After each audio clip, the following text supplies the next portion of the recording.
कर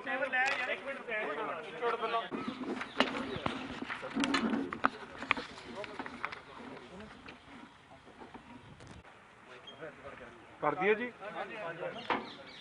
अज जी मैं अपने वालों दिग्विजय सिंह के खिलाफ ते नाल ही मिनिस्टर जिहड़े बलबीर सिद्धू ने उन्हां दे खिलाफ एक complaint under section 295A 298 153A और 153B IPC के धारा हेठ इत्थे SHO साहब नूं थाने च आके दे के चले हैं और उसका कारण बड़ा स्पष्ट है कि सारे दुनिया च तुसी आप वेख्या कि चाहे वो मौजूदा राष्ट्रपति ने, चाहे प्रधानमंत्री ने, चाहे साबका प्रधानमंत्री ने, चाहे जस्टिन ट्रूडो साहब ने, सारिया ने इत्थों की प्रिंस चार्ल्स तक ने भी जो गुरु के सिखा ने, गुरु नानक नाम लेवा संगत ने इस महामारी के समय च जो निष्काम सेवा की है, जो सारी औखियां परिस्थितियां के बावजूद भी अपनी जान ते खेल के हमेशा लोगों की सेवा नूं मुख रखते हुए औखे तो औखे हालातां च जाके सेवा निभा रहे सी। उन्हां सब दीयां भावनावां, साडियां भावनावां, मेरी आप दीयां भावनावां इस गल तो बहुत वड्डे पद्धर ते दुख दर्द पहुंचा कि एक साबका मुख्यमंत्री होण 10 साल जिहड़े मुख्यमंत्री रहे हैं उन्हां वल्लों देश नूं जोड़न दी गल कीती जावे ते जचदी है, मगर देश नूं वंडण दी जद गल कीती जावे ते सुभाविक है उहनूं बर्दाश्त करना बिल्कुल औखा हो जाता। एक डिवाइड एंड रूल पॉलिसी जिहड़ी उन्होंने अपनाई और ये ट्वीट की, तुसी सारे जानते हो कि पहला किवें जिहड़ा निजामुद्दीन च मरकज सी जमात उन्हां दा इकट्ठ होया सी, उन्हां बारे टिप्पणी और उहदे नाल कंपैरिजन करके इन्हां ने एक ट्वीट की। और देखो ये दिग्विजय सिंह कोई साधारण बंदे नहीं, अज कांग्रेस पार्टी के सीनियर मोस्ट ने, लीडर ने, राहुल गांधी के एडवाइजर ने, गांधी परिवार के बड़े वड्डे चहेते ने। ये उही गांधी परिवार है जिन्हें पहला भी श्री अकाल तख्त साहब ते जदों अटैक करना सी, पहला श्री अकाल तख्त साहब ते गुरु के सिखां नूं डिसक्रैडिट करने वास्ते बहुत तरीके दीयां गल्लां सारे देश दुनिया च फैलाइयां। उही भावनावां नूं हुण लैके पैंडेमिक के समय च किसी दी मुश्किल नूं समझना हमदर्दी मैं कह सकदा सी, मगर हमदर्दी करन दी जगह ट्वीट की कीता और ये ट्वीट किया इन्हां ने 3 मई नूं और ट्वीट करते हैं कोरोना वायरस करके Sikh pilgrims pose fresh covid threat in Punjab. फिर अगे कहते एनी कंपैरिजन विथ तबलीगी मरकज, कहने का भाव कि जो ये कोरोना वायरस फैल रहा है पंजाब च ਉਹਦਾ कारण कौन बने, ਉਹਦਾ कारण बने गुरु के सिख ਜਿਹੜੇ तख्त श्री हजूर साहब। देखो साडे 5 महान तख्त ने और ये वो पवित्र तख्त है जिथे लोग जाके नतमस्तक होकर गुरु गोबिंद सिंह जी महाराज की बख्शिश खुशियां लैके आउंदे ते इत्थे चप्पे चप्पे ते साहिबे कमाल सरबंसदानी धन धन श्री गुरु गोबिंद सिंह जी महाराज के चरण उन्होंने आपदे उत्थे कृपा बख्शिश की है। और उत्थे जिथे गुरु गद्दी गुरु साहब ने गुरु ग्रंथ साहब महाराज नूं बख्शिश की हो, वो थां नूं जे कोई नतमस्तक होके आ रहा उन्हां श्रद्धालुआं नूं ये गल लई अक्यूज करना कि पंजाब च आके वो कोरोना वायरस फैला रहा है, ये किसी ने बर्दाश्त नहीं करनी। और दुख की गल ये है कि ये ट्वीट करन तो बाद अज 5 तरीक हो गई है, माफ़ी नहीं हले तक सुनी। मैनू आस सी कि जे उन्हां तो गलती भी हो गई है ਉਹਦਾ ਸਪਸ਼ਟੀਕਰਨ ਦੇਣਗੇ, को माफ़ी मंगणगे, मगर जो ये माफ़ी नहीं आई फिर समझ च आ गई गल कि ये बड़ी सोची समझी डिवाइड एंड रूल पॉलिसी तहत उन्होंने ये काम किया। और इस तरह बलबीर सिद्धू ने एक बयान दिता, दैनिक भास्कर अखबार च वो छपिया सी बड़ी प्रोमिनेंटली। आओ खबर है, एक मंत्री की कह रहा, हजूर साहब के श्रद्धालुओं ने हमारी मेहनत पर पानी फेरा। सेहत मंत्री अगे बड़े ध्यान नाल मैं पढ़ ही देना। पिछले दिन महीने से पंजाब के लोगों में बड़ी मुश्किल से जिंदगी गुजर कर रहे थे, लेकिन एकदम श्री हजूर साहब से पहुंचे श्रद्धालुओं के पॉजिटिव आने से सारी मेहनत पर पानी फिर गया है। सूबे के कई शहर में जो ग्रीन जोन में थे वो श्रद्धालुओं के कारण ऑरेंज जोन में पहुंच गए हैं। प्रदेश के स्वास्थ्य मंत्री बलबीर सिद्धू ने ये विचार एक विशेष बातचीत के दौरान व्यक्त किए। अगे गल नोट करने वाली है। उन्होंने कहा कि पहले एनआरआई, फिर तबलीगी और अब नंदेड़ साहब से बिना सरकारी इजाजत लिए पहुंचे श्रद्धालुओं से ने संक्रमित की संख्या बढ़ा दी है।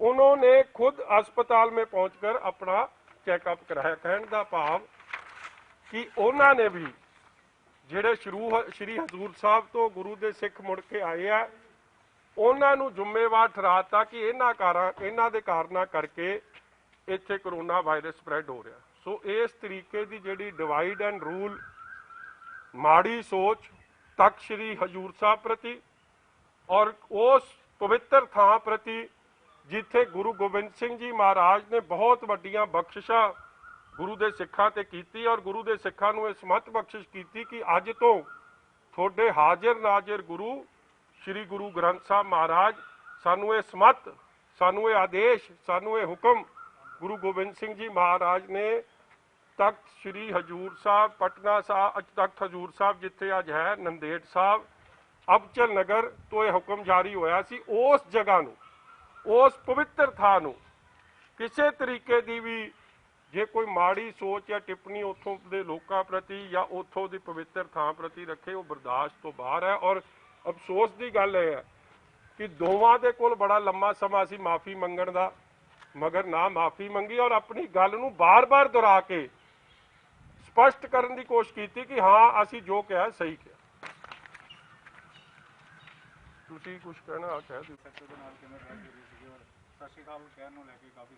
देखो बड़े दुख की गल है कि एक पासे तो मुख्यमंत्री साहब तो सारे कह रहे हैं जी कि साडी पुलिस फोर्स करोना वॉरियर्स है, दूजे पासे जेडे सरकार के नुमाइंदे ने, सरकार के जेडे MLA करोना वॉरियर्स का कितना सत्कार कर रहे हैं।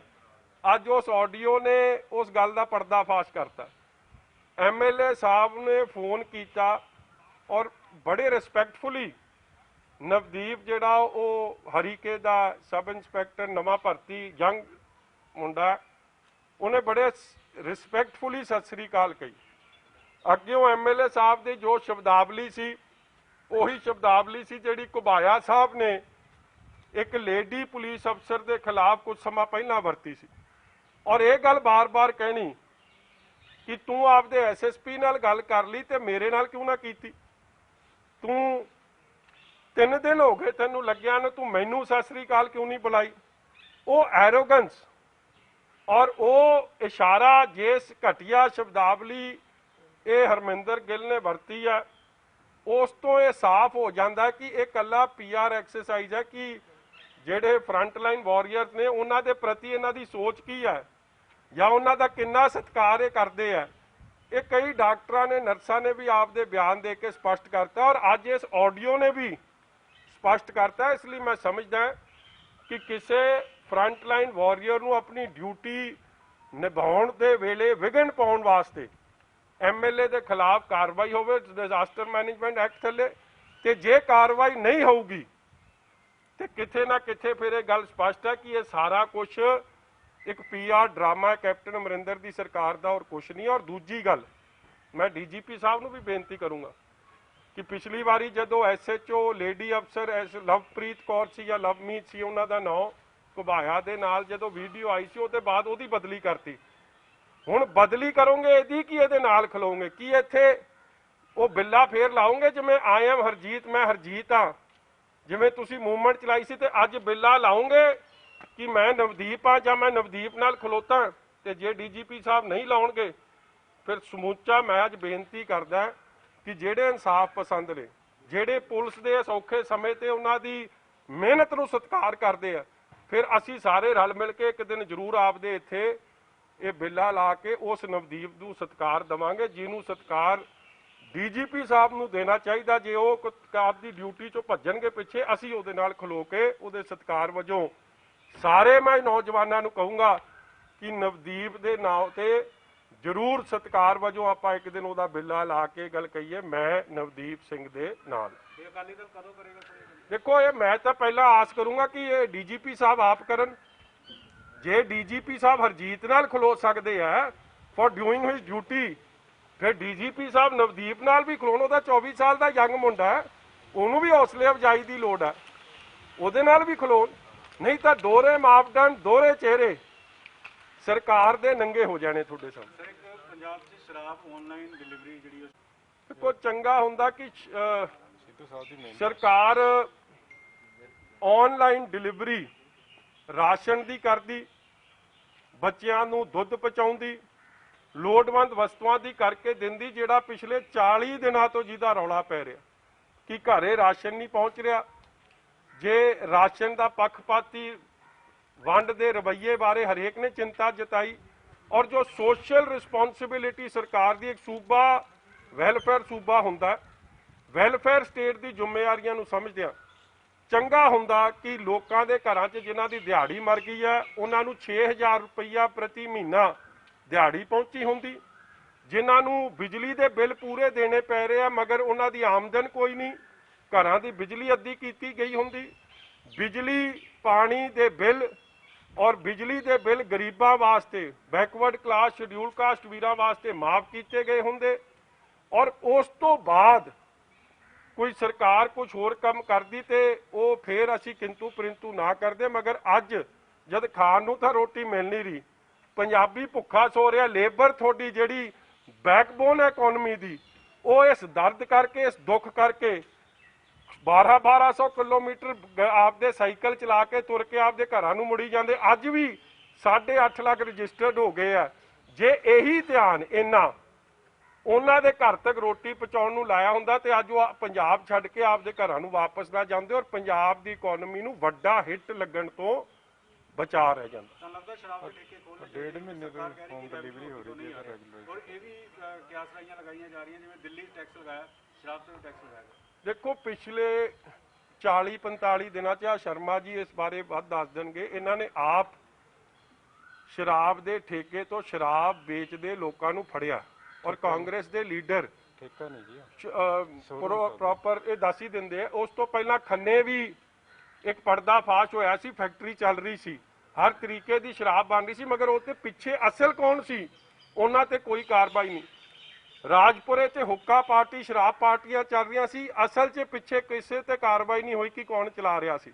ਆਫਟਰ ਆਲ ਇਹ ਸਾਰਾ ਕੁਝ ਸਿਆਸੀ ਸਰਪ੍ਰਸਤੀ ਤੋਂ ਬਗੈਰ ਨਹੀਂ ਚੱਲ ਸਕਦਾ। ਰੋਪੜ 'ਚ ਐਸਡੀਐਮ ਜਿਹੜੀ ਮੌਕੇ ਦੀ ਡਿਜ਼ਾਸਟਰ ਮੈਨੇਜਮੈਂਟ ਐਕਟ ਥੱਲੇ ਏਰੀਆ ਕਮਾਂਡਰ ਹੁੰਦੀ ਆ, ਉਹਨੇ ਐਮਐਲਏ ਦਰਸ਼ਨ ਲਾਲ ਜਿਹੜੇ ਕਾਂਗਰਸ ਦੇ ਬਲਾਚੌਰ ਦੇ ਐਮਐਲਏ, ਉਹਦੇ ਭਤੀਜੇ ਨੂੰ ਰੰਗੇ ਹੱਥੀ ਸ਼ਰਾਬ ਵੇਚਦੇ ਫੜਿਆ। ਇਸ ਲਈ ਕਾਂਗਰਸ ਪਾਰਟੀ ਹੋਮ ਡਿਲੀਵਰੀ ਸ਼ਰਾਬ ਦੀ ਪਿਛਲੇ 40 ਦਿਨਾਂ ਤੋਂ ਕਰ ਰਹੀ ਸੀ, ਮਗਰ ਹੁਣ ਇਹਨਾਂ ਨੂੰ ਕਿਹੜੀ ਗੱਲ ਦਾ, ਇਹ ਕੀ ਕਾਰਨ ਹੈ, ਕਿਉਂ ਕਰ ਰਿਹਾ?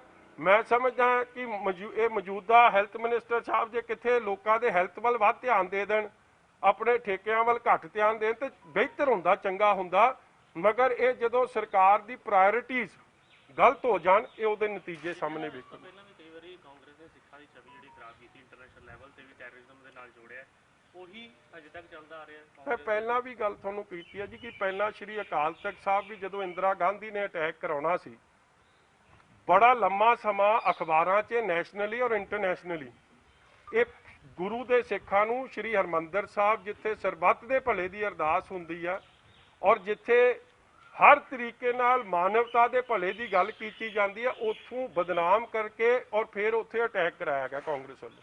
ਉਹੀ ਕੰਮ ਹੁਣ ਸ੍ਰੀ ਹਜੂਰ ਸਾਹਿਬ ਦੇ ਸ਼ਰਧਾਲੂਆਂ ਨਾਲ ਕੀਤਾ ਜਾ ਰਿਹਾ ਔਰ ਤੁਹਾਡੇ ਸਾਹਮਣੇ ਹੀ ਆਇਆ। ਅਸੀਂ ਕਿਸੇ ਦੇ ਖਿਲਾਫ ਨਹੀਂ, ਸਾਰੇ ਪੰਜਾਬ ਦੇ ਵਸਨੀਕ ਵਾਪਸ ਆਉਣੇ ਚਾਹੀਦੇ, ਮਗਰ ਇਹ ਕਿਉਂ ਗੱਲ ਲੁਕੋ ਕੇ ਰੱਖੀ ਗਈ ਕਿ ਜਿਹੜੇ ਬੱਸਾਂ 'ਚ ਇਕੱਲੇ ਸ਼ਰਧਾਲੂ ਨਹੀਂ ਆਏ ਸੀ, ਜਿਹੜੇ ਮਹਾਰਾਸ਼ਟਰ ਦੇ ਵੱਖ-ਵੱਖ ਫੈਕਟਰੀਆਂ 'ਚ ਕੰਮ ਕਰ ਲਏ ਕਾਮੇ ਸਨ, ਉਹ ਵੀ ਨਾਲ ਆਏ। ਇਹ ਗੱਲ ਦੱਸ ਦਿੰਦੇ, ਉਹਨਾਂ ਲਈ ਵੱਖਰੀਆਂ ਬੱਸਾਂ ਭੇਜ ਦਿੰਦੇ, ਲੈ ਆਉਂਦੇ, ਮਗਰ ਉਹਨਾਂ ਦੀ ਆੜ 'ਚ ਸ਼ਰਧਾਲੂਆਂ ਨੂੰ ਨਾਲ ਪੇਸ਼ ਕਰਕੇ ਸ਼ਰਧਾਲੂਆਂ ਨੂੰ ਬਦਨਾਮ ਕੀਤਾ ਗਿਆ। ਇਹ ਗੱਲ ਵੀ ਗਲਤ ਹੈ। ਕਮੀ ਪੇਸ਼ੀ ਸਰਕਾਰ ਦੀ ਹੈ, ਬਦਨਾਮੀ ਤੁਸੀਂ ਸ਼੍ਰੀ ਹਜ਼ੂਰ ਸਾਹਿਬ ਦੀ ਕਰੋ ਤੇ ਉੱਥੋਂ ਆਏ ਸੰਗਤ ਦੀ ਕਰੋ। ਇਹ ਗੱਲ ਗਲਤ ਹੈ, ਸੋਚ ਗਲਤ ਹੈ। ਕਿਸੇ ਨੂੰ ਲਿਆਉਣਾ ਕੋਈ ਮਾੜੀ ਗੱਲ ਨਹੀਂ, ਲਿਆਉਣੀ ਚਾਹੀਦੀ, ਜ਼ਿੰਮੇਵਾਰੀ ਹੈ। Thank you.